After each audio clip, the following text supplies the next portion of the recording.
Hello and welcome to week 10 here in biopsychology and homeostasis, or the balancing of things. Really interesting chapter about how we become hungry, thirsty, how we balance the chemicals in our body, and all of these functions that we have that keep us going. So really cool stuff. So we'd start off with our discussion. I present to you my idea about maybe eating dessert first might be a good idea if we are trying to eat less. Now, of course, this is a somewhat facetious type of question, but we certainly can't live on desserts. But my point is, and in this discussion, is a sugar intake, quick sugar intake, does inhibit our hunger drive, and could it be a tool to get us to eat less of what's in front of us? So, for example, this all came to me one time at Thanksgiving, which is my favorite meal of the year, and I can eat the whole turkey. And you know, the stuff that's there, that should be, that all blends well, and I could just eat them forever.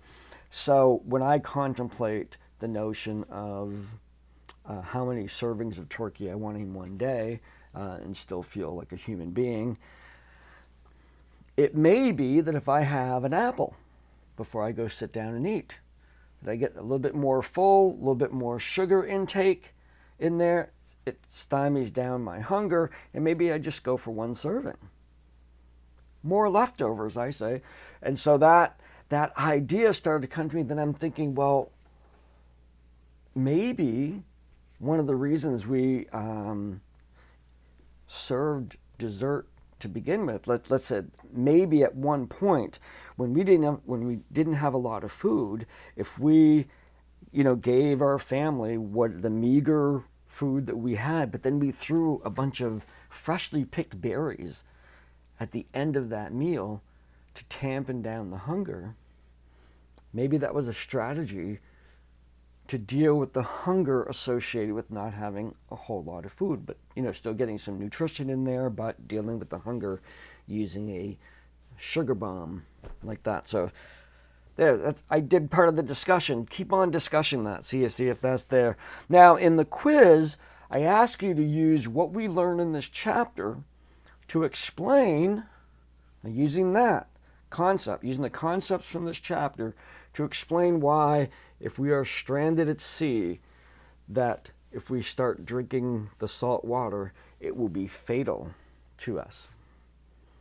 So there's that.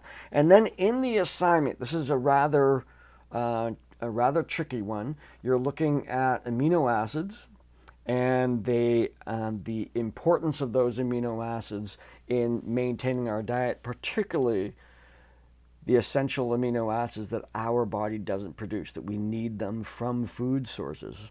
So what I want you to do is to look at 3 different meals that you have. One meal is what you would typically make for yourself right now. The other meal is a home cooked meal, say like that Thanksgiving meal, a traditional meal from your family. Maybe if you're grown up now, then you think about the one that you had back home, or maybe you think about meals from the past. And then a third diet is an ethnic food of your choice, anyone. And you look up those foods and you determine the degree to which those foods signify that you're eating well. Are you getting all of those amino acids? Are you getting the nutrients that you need from that? I know that if I'm cooking my own meal, I'm usually not eating very well. The family meals that we have, much better. The best meals I have are the ones that when I go out. And the ethnic foods that are well balanced for me, and they're just great. So you're looking at your current diet, like a typical meal that you would have. Looking at a nice home cooked meal. What does that tradition look like?